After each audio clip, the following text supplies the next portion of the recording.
ഇന്ന് നമുക്ക് പാർട്ട്നേഴ്സ് എന്ന മലയാള സിനിമയുടെ കഥ നോക്കിയാലോ. കഥയുടെ ചുരുക്കം എന്തെന്നാൽ, ഒരു ഗ്രാമത്തിൽ പുതുതായി ആരംഭിക്കുന്ന ഒരു ബാങ്ക്. എന്നാൽ ആ ബാങ്ക് ഗ്രാമവാസികളെ മുഴുവൻ ചതിക്കുന്നു. അതിന് കൂട്ടുനിന്ന 5 പേരും.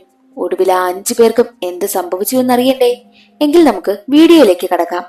അതിനു മുൻപായിട്ട് വീഡിയോ കാണുന്ന കൂട്ടുകാർ ഒന്ന് ലൈക്ക് ചെയ്തിട്ട് കാണാൻ മറക്കരുതേ. സിനിമയുടെ തുടക്കത്തിൽ കാണിക്കുന്നത് ഒരു പരിചയമില്ലാത്ത കുറച്ചു പേർ ചേർന്ന് പണം തട്ടിയ കേസ് ഒരു ഇൻകം ടാക്സ് ഓഫീസർ തെളിയിച്ചതിനെ പറ്റിയാണ്.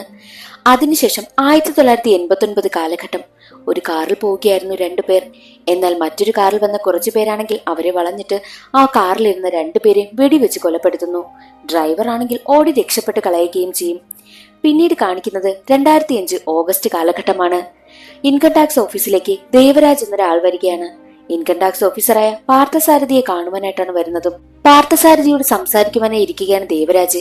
അപ്പോൾ പാർത്ഥസാരഥിയെ കാണുവാനായിട്ട് മറ്റു ഓഫീസർമാർ ഒരു ഫയൽ പാർത്ഥസാരഥിയെ ഏൽപ്പിച്ചിട്ട് സാറ് പറഞ്ഞ ആ ഒരു കേസ് നമ്മൾ അന്വേഷിക്കുവാനായി തീരുമാനിച്ച് ആ ആളിനെ ഒരുപാട് തിരക്കി. പക്ഷേ അയാളെ കുറിച്ച് ഒരു വിവരവുമില്ല. പിന്നെ അയാളുടെ ഫോട്ടോ ബാക്കിയുള്ള പോലീസ് സ്റ്റേഷനിലെല്ലാം അറിയിച്ചിട്ടുണ്ട്. ഉടനെ തന്നെ ആളിനെ നമുക്ക് കണ്ടെത്താനാകുമെന്നാ തോന്നുന്നത് എന്നുള്ള കാര്യമെല്ലാം മറ്റു ഓഫീസർമാർ വന്ന് പറയും. എന്നാൽ പാർത്ഥസാരഥിയാണെങ്കിൽ ആ ഒരു ഫയൽ തുറന്നു നോക്കും. ആളിന്റെ ഫോട്ടോ നോക്കുന്ന സമയത്താണ് തന്റെ മുന്നിലിരിക്കുന്ന ദേവരാജ് തന്നെയാണ് ആ ആളാണെന്നും പാർത്ഥസാരഥിക്ക് മനസ്സിലായി. ഉടനെ തന്നെ ദേവരാജിനെ ചോദ്യം ചെയ്യും. ദേവരാജാണെങ്കിൽ 10 വർഷമായി പൂനെയിലാണ് ജോലി ചെയ്യുന്നതും. ദേവരാജിനെ പോലീസ് അന്വേഷിക്കുന്നത് എന്തിനെന്നാൽ ദേവരാജ് ഒരു സാധാരണക്കാരനാണ്. എന്നാൽ അയാളുടെ അക്കൗണ്ടിലാണെങ്കിൽ ഒരുപാട് കാശുണ്ട്. അതെങ്ങനെയാണ് അയാളുടെ കൈവശം വന്നതെന്ന് പാർത്ഥസാരഥി ചോദിക്കുമ്പോൾ ദേവരാജ് പറയുന്നത്, അതെനിക്ക് ഒരുപാട് പേരുമായി നല്ല കണക്ഷൻ ഉണ്ടായിരുന്നു. അവരുടെ കാലും കൈയൊക്കെ പിടിച്ചാണ് ഞാൻ ഇത്രയും കാശ് സമ്പാദിച്ചത്. അത് മറ്റൊരു ആവശ്യത്തിന് വേണ്ടിയിട്ടാണ് എന്നുള്ള കാര്യമെല്ലാം ദേവരാജ് പറയുന്നു. എന്നാൽ അതൊന്നും വിശ്വസിക്കുവാനായിട്ട് ഈ ഒരു പാർത്ഥസാരഥി കൂട്ടാക്കിയില്ല. എന്നാൽ പാർത്ഥസാരഥി ചോദിക്കുന്നത്, നിങ്ങൾക്ക് ഉടുപ്പി ഗ്രാമീൺ ബാങ്ക് അറിയാമോ എന്ന് ചോദിക്കുമ്പോൾ അറിയാമെന്ന് ദേവരാജ് പറയുന്നു. അത് കേട്ടതും പാർത്ഥസാരഥി ഉടനെ പറയും, എങ്കിൽ ഇയാളെ അറസ്റ്റ് ചെയ്യുവാനായും പറഞ്ഞു. അത് കേട്ട ദേവരാജാണെങ്കിൽ, സാർ എനിക്കൊരു കാര്യം പറയുവാനുണ്ട് എന്ന് പറയുകയാണ്. അതിനുശേഷം ഒരു ഫ്ലാഷ് ബാക്ക് ആണ് കാണിക്കുന്നത്. കാസർഗോഡ് ഉടുപ്പി ഗ്രാമീൺ ബാങ്ക് ആരംഭിക്കുവാനായി പോകുന്നു. അതിനു വേണ്ടിയിട്ടുള്ള ഇന്റർവ്യൂ നടക്കുകയാണ്. പക്ഷേ എക്സാം ഒന്നുമില്ല, നേരിട്ടുള്ള ഇന്റർവ്യൂ ആണ്. അതിൽ മാനേജറായി തിരഞ്ഞെടുത്തത് കൃഷ്ണകുമാറിനെയും, ക്യാഷറായി തിരഞ്ഞെടുത്തത് വിഷ്ണുവിനെയും, ക്ലർക്കായി തിരഞ്ഞെടുത്തത് ലക്ഷ്മിയെയും റഹീമിനെയും, പ്യൂണായി തിരഞ്ഞെടുത്തത് ചാക്കോയുമായിരുന്നു. ഇതിൽ കൃഷ്ണകുമാറിന് മാത്രമായിരുന്നു ഒരു ഫിനാൻസ് കമ്പനിയിൽ ജോലി ചെയ്തതിന്റെ പരിചയമുള്ളത്. ബാക്കി ആർക്കും ബാങ്കിംഗ് സെക്ടറുമായിട്ട് യാതൊരുവിധ ബന്ധവുമില്ല. കേരളത്തിന്റെ പല സ്ഥലങ്ങളിൽ നിന്നുമുള്ളവരായിരുന്നു ഇവരെല്ലാവരും. കൃഷ്ണകുമാർ ആണെങ്കിൽ തന്റെ ഭാര്യയോടും കുഞ്ഞിനോടൊപ്പമാണ് ആ ഒരു നാട്ടിലേക്ക് വരുന്നതും. ആ നാട്ടിലുള്ള ജനങ്ങളെല്ലാം അവിടെ പലിശയ്ക്ക് പൈസ കൊടുക്കുന്ന ഒരാളിൽ നിന്നുമായിരുന്നു കാശയ്ക്ക് വാങ്ങിക്കൊണ്ടിരിക്കുന്നത്. എന്നാൽ പലിശ കൃത്യമായി അടച്ചില്ല എന്നുണ്ടെങ്കിൽ വീട്ടിൽ കയറി തല്ലാൻ പോലും അയാൾക്ക് മടിയില്ല. കാസർഗോഡേക്ക് എത്തി കൃഷ്ണകുമാർ ആണെങ്കിൽ ബാങ്കിന്റെ ഉദ്ഘാടനത്തെ പറ്റി പഞ്ചായത്ത് പ്രസിഡന്റിനോടൊക്കെ സംസാരിക്കും. ഞങ്ങൾ എല്ലാവരും എല്ലാ സഹായത്തിനും ഉണ്ടാകുമെന്ന് പഞ്ചായത്ത് പ്രസിഡന്റും പറയും. ഇതിൽ വിഷ്ണുവും റഹീമും ചാക്കോയും ചേർന്ന് ഒരു വീട് വാടകയ്ക്കെടുത്തു. പിന്നെ ലക്ഷ്മിയാണെങ്കിൽ അവിടെയുള്ള സതി എന്ന് പറഞ്ഞ സ്ത്രീയുടെ വീട്ടിൽ പേയിങ് ഗസ്റ്റ് ആയിട്ട് കയറി. എന്നാൽ ഈ ലക്ഷ്മിയാണെങ്കിൽ തന്റെ വയ്യാത്ത അനുജനെ നോക്കുവാൻ വേണ്ടിയിട്ടാണ് ഇപ്പോൾ ഇത്രയും ദൂരം കഷ്ടപ്പെട്ട് ജോലിക്ക് വരുന്നതും. അങ്ങനെ ബാങ്ക് ഉദ്ഘാടനം കഴിഞ്ഞു. ചെറിയ ബാങ്ക് ആയതിനാൽ കുറച്ച് സ്റ്റാഫിനെ വെച്ചാണ് ബാങ്ക് വർക്ക് ചെയ്യുന്നതും. ബാങ്ക് ഉദ്ഘാടനം കഴിഞ്ഞ് അടുത്ത ദിവസം തന്നെ ഒരാൾ അവിടെ എത്തുകയാണ്. തന്റെ അളിയന്റെ അക്കൗണ്ടിലേക്ക് കാശിടണം എന്നാണ് അയാൾ പറയുന്നതും. അത് കേട്ട വിഷ്ണു ആണെങ്കിൽ താൻ ബാങ്ക് മാനേജറിനോടൊന്ന് ചോദിക്കട്ടെ എന്ന് പറഞ്ഞ് കൃഷ്ണകുമാറിനോട് വന്ന് ചോദിക്കും.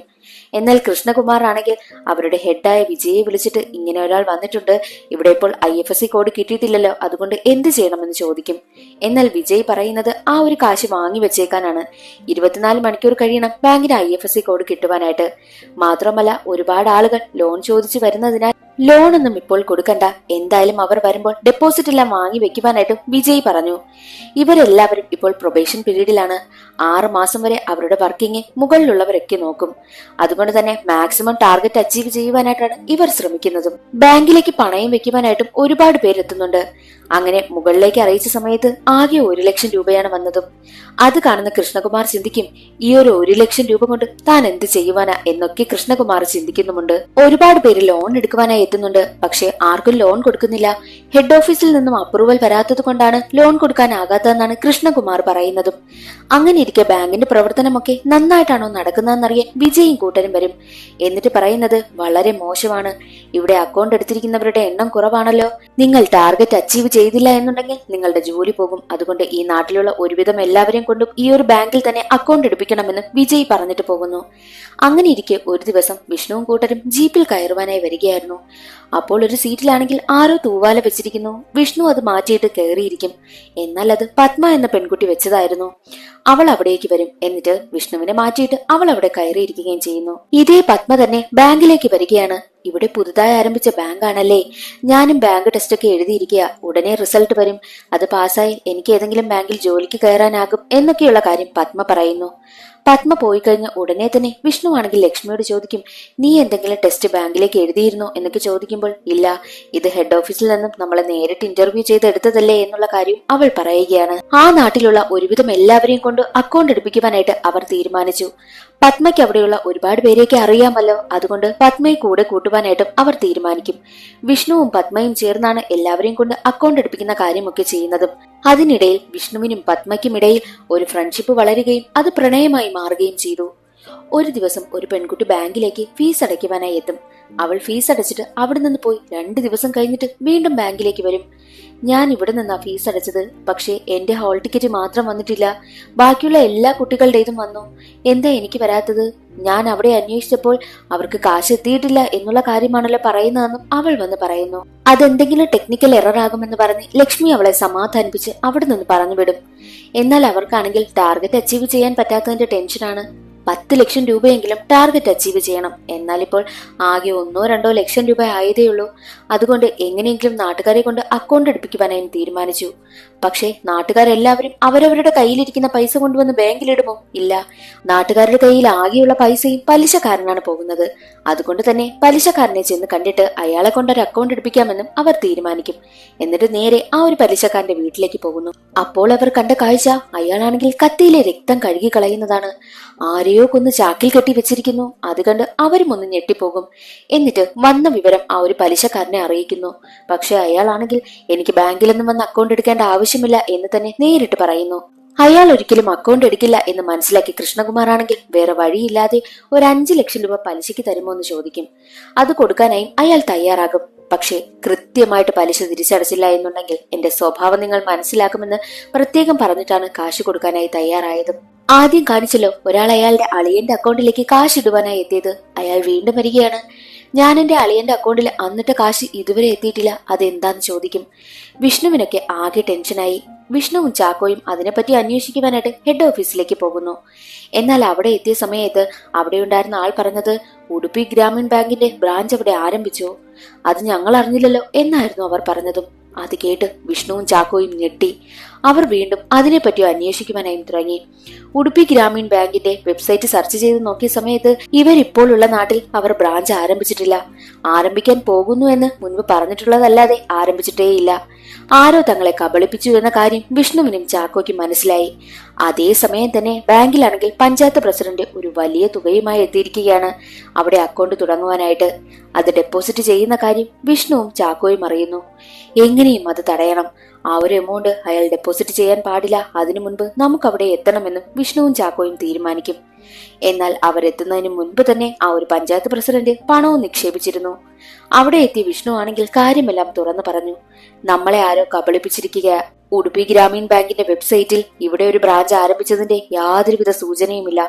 നമ്മളെ ആരോ നന്നായിട്ട് പറ്റിച്ചിട്ടുണ്ട്. എത്രയും വേഗം ഇതിൽ നിന്നെല്ലാം രക്ഷപ്പെടണമെന്നും വിഷ്ണു പറയുന്നു. അത് കേട്ട് ബാക്കിയുള്ള എല്ലാവർക്കും നല്ല ടെൻഷൻ ആവുകയാണ്. കാരണം ഇവരെല്ലാം സാധാരണ ആൾക്കാരാണല്ലോ.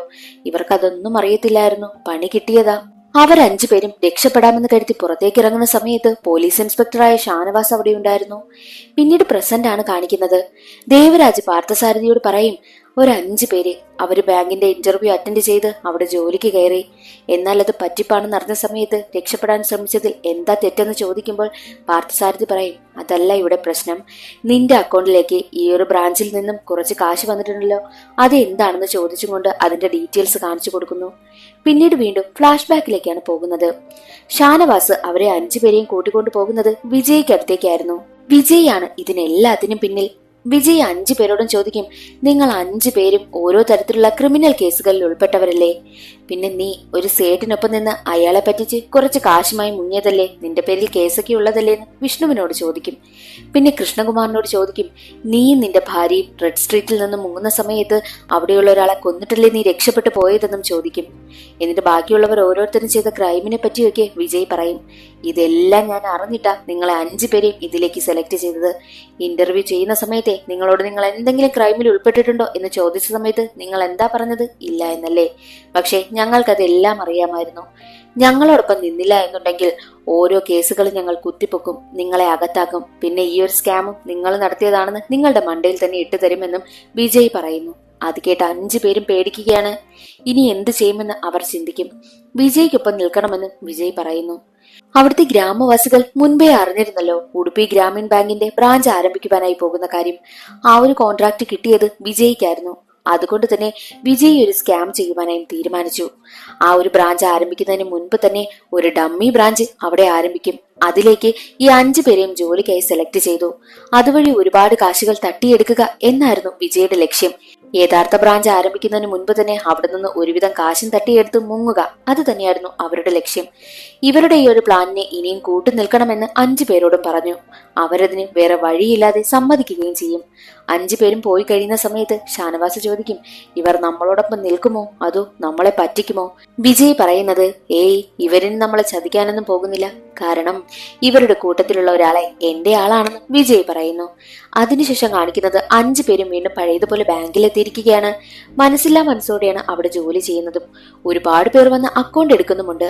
അപ്പോഴെല്ലാം ഇവർ ഡെപ്പോസിറ്റ് ചെയ്യുന്ന കാശ് ഇവർക്ക് തിരികെ കിട്ടില്ലല്ലോ എന്ന സങ്കടത്തിലിരിക്കുകയാണ് അവരെല്ലാവരും. എന്നാൽ അതേസമയം തന്നെ വിഷ്ണു തന്റെ മനസ്സിലുള്ള ഒരു സംശയം കൃഷ്ണകുമാറിനോട് പറയുന്നു. എന്തെന്നാൽ എനിക്ക് തോന്നുന്നത് നമ്മുടെ കൂട്ടത്തിലുള്ള ഒരാൾ ഈ വിജയുടെ ആളാണെന്നാ തോന്നുന്നത്. എനിക്ക് നല്ല സംശയമുണ്ട്. നമ്മൾ ഈ ബ്രാഞ്ചിലെ കള്ളത്തരങ്ങളെല്ലാം കണ്ടുപിടിച്ചിട്ട് വരുന്ന ആ സമയം ഇവിടെ വലിയൊരു എമൗണ്ട് ഡെപ്പോസിറ്റ് ചെയ്യുവാനായിട്ട് ആള് വന്നില്ലേ? ആ വിവരം എങ്ങനെയാ ഹെഡ് ക്വാർട്ടേഴ്സിലുള്ളവർ അറിഞ്ഞത്? ഞാൻ എത്തും മുമ്പ് തന്നെ ആ ഒരു പൈസ അവർ വന്ന് കളക്ട് ചെയ്തുകൊണ്ട് പോയി. മാത്രമല്ല നമ്മൾ 5 പേരും ഇറങ്ങാൻ പോകുന്ന സമയം എങ്ങനെയാ എത്ര കൃത്യമായിട്ട് ആ ഒരു ഷാനവാസ് അവിടെ എത്തി? ഈ ഷാനവാസും വിജയുടെ ആളല്ലേ? അപ്പോൾ നമ്മൾ ചെയ്യുന്ന കാര്യങ്ങളെല്ലാം ഇവിടെ നിന്ന് ആരോ അവരോട് പറഞ്ഞു കൊടുക്കുന്നുണ്ട്. അതുകൊണ്ട് ആരാണെന്ന് നമ്മൾ കണ്ടുപിടിക്കണമെന്നും വിഷ്ണു കൃഷ്ണകുമാറിനോട് പറയും. വിഷ്ണു പറയുന്നതെല്ലാം സത്യമാണല്ലോ എന്ന് കൃഷ്ണകുമാറിന് മനസ്സിലായി. അതേസമയം തന്നെ അവിടേക്ക് വലിയൊരു എമൗണ്ട് ഡെപ്പോസിറ്റ് ചെയ്യുവാനായിട്ട് ഗോപി എന്നൊരാൾ വരും. കൃഷ്ണകുമാർ അതിന് ഒരുപാട് തടയുവാനായി ശ്രമിച്ചെങ്കിലും പറ്റിയില്ല. അയാൾ ഡെപ്പോസിറ്റ് ചെയ്യുവാനായി തീരുമാനിച്ചു. ആ വിവരം എങ്ങനെയോ അറിഞ്ഞ് ഹെഡ് ക്വാർട്ടേഴ്സിൽ നിന്നാണെന്ന് പറഞ്ഞ് കുറച്ചുപേർ അവിടേക്ക് വരികയാണ്. ഇവിടെ പുതുതായിട്ട് ഒരുപാട് കാശ് കിട്ടിയിട്ടുണ്ടല്ലോ എന്ന് ചോദിക്കുന്ന സമയത്ത് ഇവിടെ ആരും ഡെപ്പോസിറ്റ് ചെയ്യുവാനായിട്ട് വന്നിട്ടില്ല എന്ന് വിഷ്ണു പറയുന്നു. എന്നാൽ ആ വന്നവൻ പറഞ്ഞത്, കൂടുതൽ വിളച്ചിലൊന്നും എടുക്കരുതേ, വന്ന കാര്യം ഞങ്ങൾക്കറിയാമല്ലോ, ആ കാശിങ് തരുവാനായും പറഞ്ഞ് കാശ് വാങ്ങിക്കൊണ്ടു പോകും. അപ്പോഴും വിഷ്ണുവിന്റെ മനസ്സിലെ സംശയം കൂടിക്കൂടി വന്നുകൊണ്ടേയിരുന്നു. ആരാണ് ഇതിന് പിന്നിലുള്ളതെന്ന് അവന് കണ്ടുപിടിക്കണമെന്ന വാശിയായി. ഒരിക്കൽ രാത്രി, ഞാനിനി ഇവിടെ ജോലി ചെയ്തില്ല, ഞാൻ എല്ലാം മതിയാക്കി പോകുന്നു എന്ന് പറഞ്ഞ് അവൻ സാധനങ്ങളും എടുത്ത് അവിടെ നിന്ന് പോവുകയാണ്. അവന്റെ പിന്നാലെ റഹീമും പോകും. പക്ഷെ ചാക്കോ മാത്രം പോകില്ല. അവിടെ എന്തോ ആലോചിച്ച് നിൽക്കും. 2 പേരും ബസ് സ്റ്റോപ്പിലേക്ക് എത്തിയ സമയം ചാക്കോയാണെങ്കിൽ അവരുടെ പിന്നാലെ ചെല്ലും.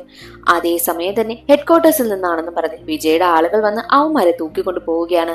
എന്നിട്ട് കൃഷ്ണകുമാറിന്റെ വീട്ടിൽ കൊണ്ടുവന്ന് ഇറക്കിവിടും. കൃഷ്ണകുമാറിന്റെ വീട്ടിലേക്ക് കയറിയ വിഷ്ണുവും റഹീമും ചാക്കോയും എല്ലാം ഓരോ കാര്യങ്ങൾ പറഞ്ഞ് തമ്മിൽ തർക്കിക്കും.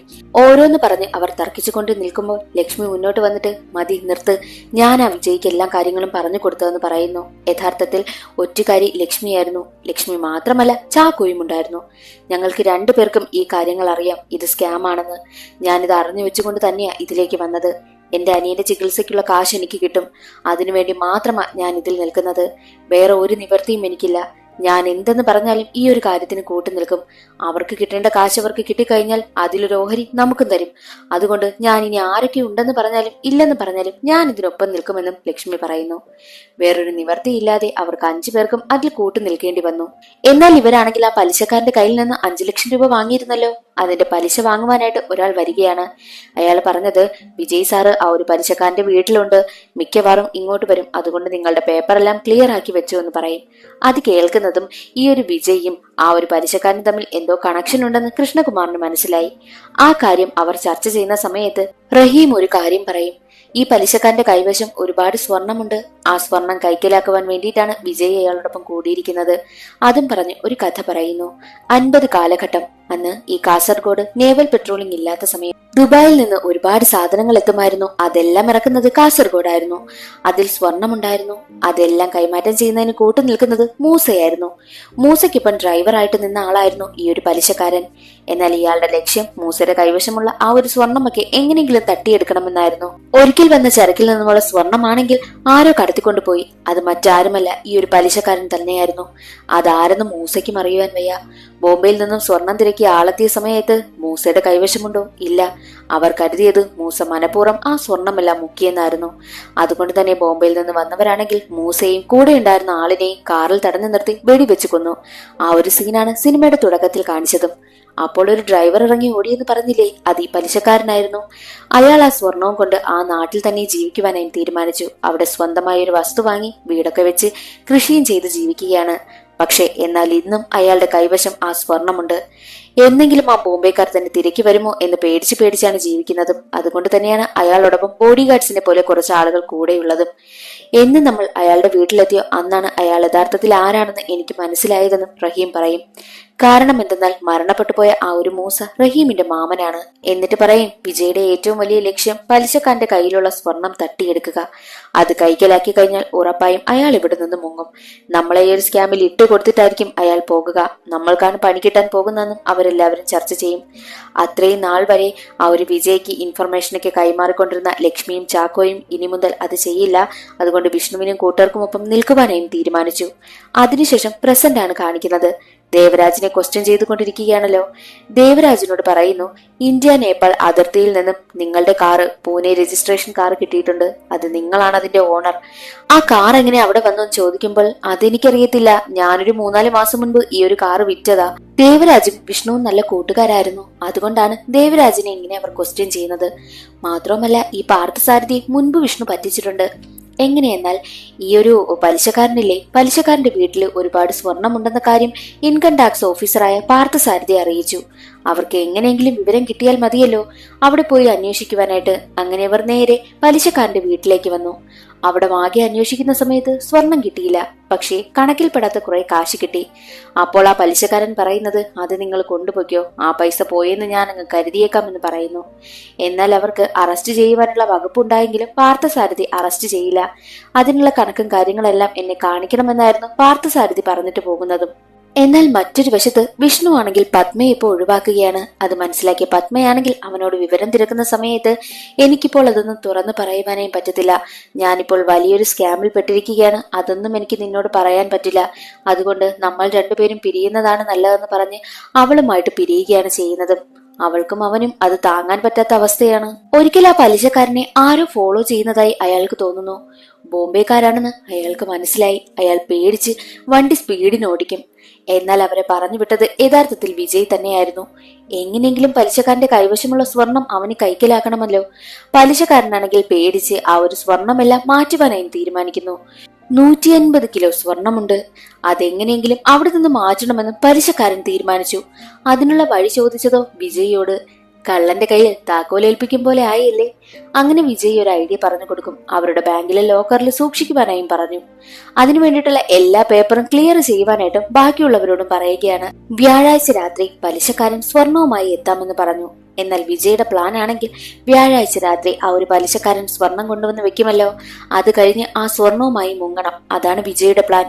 അതിനാരും തടസ്സം നിൽക്കരുതെന്ന് വിജയ് മറ്റ് സ്റ്റാഫുകളോടൊക്കെ പറയുന്നുണ്ട്. അങ്ങനെ വ്യാഴാഴ്ച രാത്രിയായി. ആ ഒരു പലിശക്കാരനാണെങ്കിൽ സ്വർണവും കൊണ്ടുവരുവാൻ പോവുകയാണ്. പക്ഷെ അതിനു മുൻപ് വിഷ്ണുവും കൂട്ടരും ഒരു കാര്യം പ്ലാൻ ചെയ്യും. എന്തായാലും ആ ഒരു സ്വർണം വിജയ്ക്ക് കിട്ടാൻ പാടില്ല. മാത്രമല്ല സാധാരണ ജനങ്ങൾക്ക് അവരുടെ കാശ് നഷ്ടമാകാൻ പാടില്ല. നമ്മളും ഇവിടെ നിന്ന് രക്ഷപ്പെടണമെന്ന് വിഷ്ണു പറയുന്നു. അങ്ങനെ ആ ലോക്കറിലേക്ക് സ്വർണം കൊണ്ടുവന്ന് വെക്കുവാനായിട്ട് പലിശക്കാരനും കൂട്ടരും എത്തും. സ്വർണമെല്ലാം അവിടെ അക്കൗണ്ടുള്ളവരുടെ പേരിലാണ് വെക്കുന്നതും. ബാക്കി കുറച്ച് സ്വർണമുണ്ട്. അതും വിജയ് പറഞ്ഞതനുസരിച്ച് അവിടെ തന്നെ സൂക്ഷിക്കുവാനായിട്ടും ആ ഒരു പലിശക്കാരൻ തീരുമാനിച്ചപ്പോൾ വിഷ്ണു പറയുന്നത്, ഇവിടെ സൂക്ഷിക്കണ്ട, ഇവിടെ ഇനി ഉടനെ തന്നെ ഇൻസ്പെക്ഷൻ ഉണ്ടാകും. അപ്പോൾ കണക്കിൽ കൂടാത്ത സ്വർണം ഇരിക്കുന്നത് കണ്ടാൽ അതാകെ പ്രശ്നമാകുമെന്ന് പറയും. എന്നാൽ വിജയ് ചിന്തിക്കുന്നത്, യഥാർത്ഥത്തിൽ അതൊരു കള്ള ബാങ്കല്ലേ, അവിടെ എന്ത് ഇൻസ്പെക്ഷൻ വരാനാ. പക്ഷേ പലിശക്കാരനൊക്കെ അറിയാമോ അത്? ഇല്ല. വിജയ്ക്കാണെങ്കിൽ ദേഷ്യം വരും. മറ്റൊരു ബാങ്കിൽ കൊണ്ടുവന്ന് പണയം വെക്കുവാനായിട്ടും ഈ ഒരു പലിശക്കാരൻ തീരുമാനിക്കുന്നു. അങ്ങനെ ഈ പലിശക്കാരനെയും വിജയും അതും ഇതും പറഞ്ഞ് വിഷ്ണുവും കൂട്ടരും അവിടെ നിന്ന് പറഞ്ഞു വിടുകയാണ്. വേറെ വഴിയില്ലാതെ വിജയാണെങ്കിൽ പലിശക്കാരനെ കൊണ്ട് മറ്റൊരു ബാങ്കിലേക്ക് പോകും, അതും രാത്രി തന്നെ. എന്നാൽ പോകുന്ന വഴിയിൽ ഇൻകം ടാക്സ് ഓഫീസർമാരുടെ കയ്യിൽ വന്ന് പെടുകയാണ് ചെയ്യുന്നത്. അതിനുശേഷം കാണിക്കുന്നത് ഈ വിഷ്ണുവും ദേവരാജും എങ്ങനെ കമ്പനിയായെന്നാണ്. ആ ഒരു പ്രശ്നത്തിന് ശേഷം അന്ന് രാത്രി തന്നെ വിഷ്ണു തന്റെ കൂട്ടുകാരെയും കൂട്ടി നേരെ പൂനെയിലേക്ക് വന്നു. അവിടെ ദേവരാജിനടുത്തേക്കാണ് വന്നത്. ഞാനൊരു ചെറിയ പ്രശ്നത്തിൽ പെട്ടിട്ടുണ്ട്. ഞാനും കൂട്ടുകാരും ഉടനെ തന്നെ വിദേശത്തേക്ക് പോകും. കുറച്ച് കാശ് വരാനുണ്ട്. അതിനു വേണ്ടിയിട്ട് ഒരു അക്കൗണ്ട് ഓപ്പൺ ആക്കണമെന്നും വിഷ്ണു പറയുന്നു. വിഷ്ണുവിനോട് വിവരം തിരക്കിയ സമയത്ത് എനിക്കത് പറയാനായി പറ്റില്ല, പക്ഷെ എന്റെ പിന്നാലെ പോലീസുണ്ട് എന്ന് മാത്രമായിരുന്നു വിഷ്ണു പറഞ്ഞിരുന്നതും. അതിനുശേഷം വീണ്ടും പ്രസന്റിലേക്ക് വരികയാണ്. അപ്പോൾ പാർത്ഥസാരഥി പറയുന്നത്, എന്നെ പറ്റിച്ചതുപോലെ നിന്നെയും അവൻ പറ്റിച്ചു. പിന്നീട് ഒരു ഫ്ലാഷ് ബാക്ക് ആണ് കാണിക്കുന്നത്. അന്ന് രാത്രി ഇൻകം ടാക്സ് ഓഫീസർമാർ പലിശക്കാരനെയും ആ ഒരു വിജയെയും പൊക്കിയല്ലോ, അവരെ നേരെ സ്റ്റേഷനിലേക്ക് കൊണ്ടുവന്നിരുന്നു. അടുത്ത ദിവസം രാവിലെ തന്നെ യഥാർത്ഥ ഉടുപ്പി ബാങ്കിന്റെ ഓണർമാരായ ആളുകളാണെങ്കിൽ അവിടേക്ക് വരികയാണ്. അവർ അങ്ങനെ ഒരു ബ്രാഞ്ച് അവിടെ സ്റ്റാർട്ട് ചെയ്തിട്ടേ ഇല്ല എന്നുള്ള കാര്യമൊക്കെ അവിടെ തുറന്നു പറയുന്നു. അപ്പോൾ അവിടെ പ്രവർത്തിക്കുന്ന ആ ഒരു ബാങ്ക് ഫേക്ക് ആണെന്നും എല്ലാവർക്കും മനസ്സിലായി. അതറിഞ്ഞ പലിശക്കാരനാണെങ്കിൽ എന്നെ നീ ചതിക്കുകയായിരുന്നല്ലേ എന്ന് പറഞ്ഞ് വിജയെ ഒരുപാട് തല്ലും. എന്റെ സ്വർണം എല്ലാം പോയല്ലോ എന്നൊക്കെ പലിശക്കാരൻ പറയുന്നത് പാർത്ഥസാരഥി കേൾക്കുന്നു. മാത്രമല്ല പലിശക്കാരന്റെ കയ്യിൽ നിന്നും ഒരു താക്കോല് താഴെ വീഴുന്നതും പാർത്ഥസാരഥി കാണുന്നു. ലോക്കർ പൂട്ടിയെടുത്ത ചാവിയായിരുന്നു അത്. ഉടനെ തന്നെ പാർത്ഥസാരഥിയും കൂട്ടരും ആ ഒരു ബാങ്കിലേക്ക് ചെല്ലുകയാണ്. പക്ഷെ അവിടെ ആരും തന്നെ ഉണ്ടായിരുന്നില്ല. അതിനു മുൻപ് തന്നെ ജനങ്ങളെല്ലാം വിവരം അറിഞ്ഞ് അവിടെ കൂടിയിരുന്നു. അവിടെ ചെന്നിട്ട് ലോക്കർ ഓപ്പണായി നോക്കുന്ന സമയത്ത് അവിടെ ഒരു തരി സ്വർണം പോലും ഇല്ലായിരുന്നു. പലിശക്കാരൻ കുറച്ചുപേരെ അവിടെ കാവൽ നിർത്തിയിട്ടാണ് പോയത്. പക്ഷെ ഇത്രയും പേർ കാവൽ നിന്നിട്ട് പോലും എങ്ങനെ ആ സ്വർണമെല്ലാം പോയെന്ന് അവർക്കറിയത്തേയില്ല. വീണ്ടും പ്രസന്റിലേക്ക് വരും. പാർത്ഥസാരഥി ദേവരാജിനോട് ചോദിക്കുന്നുണ്ട്, സത്യം പറ, വിഷ്ണുവിന്റെ കാശല്ലേ നിങ്ങളുടെ അക്കൗണ്ടിൽ കിടക്കുന്നത് എന്ന് ചോദിക്കുന്ന സമയത്ത് ദേവരാജ് പറയുന്നുണ്ട്, അയ്യോ അല്ല സാറേ, ഞാൻ ഒരുപാട് പേരുടെ കയ്യിൽ നിന്ന് കടം വാങ്ങിച്ചതാ. എന്നെ തന്നെ പണയം വെച്ച് ഞാൻ വാങ്ങിയ കാശാ അത്. മാത്രമല്ല സാറേ നോക്ക്, ഇതിലെല്ലാത്തിന്റെ രേഖകളുമുണ്ട്. ഞാനൊരു ചൈനയിലേക്കുള്ള ഇമ്പോർട്ട് എക്സ്പോർട്ട് ബിസിനസ് ആരംഭിച്ചു, ഒരു കമ്പനി ആരംഭിച്ചിരിക്കുകയാണ്. അതിന്റെ ഡീറ്റെയിൽസും ഇതിലുണ്ടെന്ന് പറഞ്ഞ് ഡീറ്റെയിൽസ് എല്ലാം കാണിച്ചു കൊടുക്കുന്നു. ആ ഡോക്യുമെന്റ് എല്ലാം ചെക്ക് ചെയ്ത പാർത്ഥസാരഥിക്ക് ദേവരാജ് പറയുന്നതെല്ലാം സത്യമാണെന്ന് മനസ്സിലായി. അതുകൊണ്ട് തന്നെ ദേവരാജിനെ വെറുതെ വിടുവാനായി തീരുമാനിച്ചു. ദേവരാജിനെതിരായിട്ട് യാതൊരുവിധ തെളിവുമില്ലല്ലോ. പോകുന്നതിന് മുൻപായിട്ട് ദേവരാജ് പറയുന്നുണ്ട്, സാർ എന്റെ പേരിലുള്ള ആ ഒരു തുക ഫ്രീസ് ചെയ്ത് വെച്ചിരിക്കുന്നത് എനിക്ക് റിലീസ് ചെയ്തു തരണം. ഇന്നാണ് ലാസ്റ്റ് ഡേറ്റ്. ഇല്ല എന്നുണ്ടെങ്കിൽ എന്റെ ബിസിനസ് എല്ലാം അവതാളത്തിലാകുമെന്നും ദേവരാജ് പറയുന്നു. അങ്ങനെ പാർത്ഥസാരഥി ഇടപെട്ട് ആ ഒരു എമൗണ്ട് റിലീസ് ചെയ്ത് കൊടുക്കുകയാണ്. ദേവരാജിന് ഒരുപാട് സന്തോഷമായി. ദേവരാജ് പുതുതായി ആരംഭിക്കുവാനായിട്ടിരിക്കുന്ന ചൈനയിലെ ആ ഒരു കമ്പനി ഉണ്ടല്ലോ, അതിന് പാർത്ഥസാരഥി കൺഗ്രാചുലേഷൻസും പറഞ്ഞാണ് അവിടെ നിന്ന് പറഞ്ഞു വിടുന്നതും. കുറെ നേരം കഴിഞ്ഞതും പാർത്ഥസാരഥിക്ക് ഒരു കോൾ വരുന്നു. എന്തെന്നാൽ അവർ സ്വർണം കണ്ടുപിടിക്കാനുള്ള ശ്രമമാണല്ലോ. ബോംബെയിലുള്ള ഒരു സ്ഥലത്താണെങ്കിൽ റെയ്ഡ് നടന്ന സമയത്ത് അവിടെ നിന്ന് കുറച്ച് സ്വർണം കണ്ടെത്തിയിട്ടുണ്ട്. അത് എവിടെ നിന്നാണെന്ന് അവരെ ചോദ്യം ചെയ്ത സമയത്ത് അവർക്കൊരു കമ്പനി കൊടുത്തതാണെന്നായിരുന്നു വിവരം കിട്ടിയതെന്നും ആ ഒരു കമ്പനിയുടെ പേരും പാർത്ഥസാരഥിക്ക് പറഞ്ഞു കൊടുക്കുന്നു. അത് കണ്ടതും പാർത്ഥസാരഥി ഞെട്ടി. എന്തെന്നാൽ ദേവരാജ് നേരത്തെ പറഞ്ഞല്ലോ ചൈനയിലേക്കുള്ള ഇമ്പോർട്ട് എക്സ്പോർട്ട് ബിസിനസിനായിട്ടുള്ള ഒരു കമ്പനി ആരംഭിക്കുവാൻ പോകുന്നത്. അതേ കമ്പനിയുടെ പേര് തന്നെയായിരുന്നു അത്. അതിൽ നിന്നും പാർത്ഥസാരഥിക്ക് ഒരു കാര്യം മനസ്സിലായി, വിഷ്ണുവും ദേവരാജും എല്ലാവരും ഒരു ഗ്യാങ് ആണെന്ന്. വിഷ്ണുവും കൂട്ടരുമാണ് സ്വർണം കടത്തലിന് പിന്നിലെന്ന് പാർത്ഥസാരഥിക്ക് മനസ്സിലായി. എങ്ങനെയായിരിക്കാം അവരാ ലോക്കറിൽ നിന്നും സ്വർണം കടത്തിയിട്ടുണ്ടാവുക എന്നറിയുവാനായിട്ട് പാർത്ഥസാരഥിയും കൂട്ടരും ലോക്കറിനടുത്തേക്ക് ചെല്ലുന്നു. പിന്നീടൊരു ഫ്ലാഷ് ബാക്ക് ആണ് കാണിക്കുന്നത്. എങ്ങനെയാണ് അവർ ആ സ്വർണം കടത്തിയതെന്നാണ്. ആ ഒരു പലിശക്കാരൻ വരുന്നതിന് മുൻപ് തന്നെ വിഷ്ണുവും കൂട്ടരും ചേർന്ന് ആ ഒരു ലോക്കറിന് മുകളിലായിട്ട് ഒരു ചെറിയൊരു ഹോൾ ഉണ്ടാക്കുന്നു. എന്നിട്ട് അതിനുള്ളിലായിട്ട് ഒരു ദ്രാവകം നിറയ്ക്കും. ആ ദ്രാവകം നിറച്ചിരുന്ന പൈപ്പ് റിമോട്ടുമായി കണക്ട് ചെയ്തിരുന്നു. കറക്റ്റ് അവർ സ്വർണം കൊണ്ടുവച്ചിട്ട് പോയതിനു ശേഷം തന്നെ ഉടനെ റിമോട്ട് ഉപയോഗിച്ച് ആ ഒരു ദ്രാവകം റിലീസ് ചെയ്യുകയാണ്. അതുടനെ തന്നെ ഗോൾഡിന് മുകളിലേക്ക് വീഴുകയും ഗോൾഡ് ഉരുകി അവിടെ ഉണ്ടായിരുന്ന പൈപ്പ് വഴി ദ്രാവക രൂപത്തിൽ ഒരു ജാറിൽ നിന്ന് നിറയുകയും ചെയ്തു. അങ്ങനെ പല ജാറുകളിലായിട്ട് സ്വർണം ദ്രാവക രൂപത്തിൽ അവർ നിറയ്ക്കുകയാണ്. അതിനുശേഷമാണ് അവർ ദേവരാജിനടുത്തേക്ക് പോയതും. അങ്ങനെയാണ് അവർ സ്വർണത്തെ ദ്രാവക രൂപത്തിലാക്കി കടത്തിയതും. അതിനെല്ലാം കൂട്ടുനിന്നത് ഈ ദേവരാജും. പിന്നീട് കാണിക്കുന്നത് ചൈനയാണ്. അവിടെയാണിപ്പോൾ വിഷ്ണുവും കൂട്ടരും ഉള്ളത്. ദേവരാജ് ആണെങ്കിൽ വിഷ്ണുവിനെ വിളിച്ചിട്ട് പ്ലാൻ എല്ലാം സക്സസ് ആയ കാര്യവും അറിയിക്കുന്നു. എന്നാൽ മറ്റൊരു വശത്ത് ആ ഗ്രാമത്തിലുള്ള എല്ലാവരും ആ ഒരു ഫേക്ക് ബാങ്കിൽ അക്കൗണ്ട് എടുത്ത് പണി കിട്ടിയിരിക്കുന്നവരാണല്ലോ. അവരെ കൊണ്ട് അക്കൗണ്ട് എടുക്കാൻ പ്രേരിപ്പിച്ച ആ സ്ത്രീകളുടെ വീട്ടിലും പഞ്ചായത്ത് പ്രസിഡന്റ് അടുത്തും വന്ന് ഗ്രാമവാസികൾ എല്ലാവരും പ്രശ്നമുണ്ടാക്കുകയും ചെയ്യുന്നു. അതേസമയം തന്നെ അവിടേക്കൊരു പോസ്റ്റ്മാൻ വരും. എല്ലാവർക്കും ഒരു ലെറ്റർ കൊടുക്കുകയാണ്. അതും ബാങ്കിൽ അക്കൗണ്ട് എടുത്ത് കാശൊക്കെ നിക്ഷേപിച്ച് പണി കിട്ടിയവർക്ക്. അവരാ ലെറ്റർ പൊട്ടിച്ചു നോക്കുമ്പോൾ അതിൽ ചെക്കായിരുന്നു ഉണ്ടായിരുന്നത്. അവർ നിക്ഷേപിച്ച തുകയേക്കാൾ ഇരട്ടി തുകയുണ്ടായിരുന്നു അത്. വിഷ്ണുവും കൂട്ടരുമാണ് അത് അയച്ചു കൊടുത്തതും. അവർ കാരണം പറ്റിക്കപ്പെട്ടിരിക്കുന്ന ജനങ്ങളെയെല്ലാം അവർ തന്നെ രക്ഷിച്ചിരിക്കുകയാണ്. അതോടുകൂടി ഈ സിനിമയുടെ കഥ അവിടെ അവസാനിക്കുന്നു. ഇന്നത്തെ വീഡിയോ എല്ലാവർക്കും ഇഷ്ടമായി എന്ന് കരുതുന്നു. ഇഷ്ടമായാൽ ഒന്ന് ലൈക്ക് ചെയ്ത് സപ്പോർട്ട് ചെയ്യാനും ചാനൽ ഇഷ്ടമായാൽ സബ്സ്ക്രൈബ് ചെയ്യാനും മറക്കരുതേ. അടുത്തൊരു സിനിമയുടെ കഥയിൽ കാണാം. അതുവരെ എല്ലാവർക്കും ബൈ.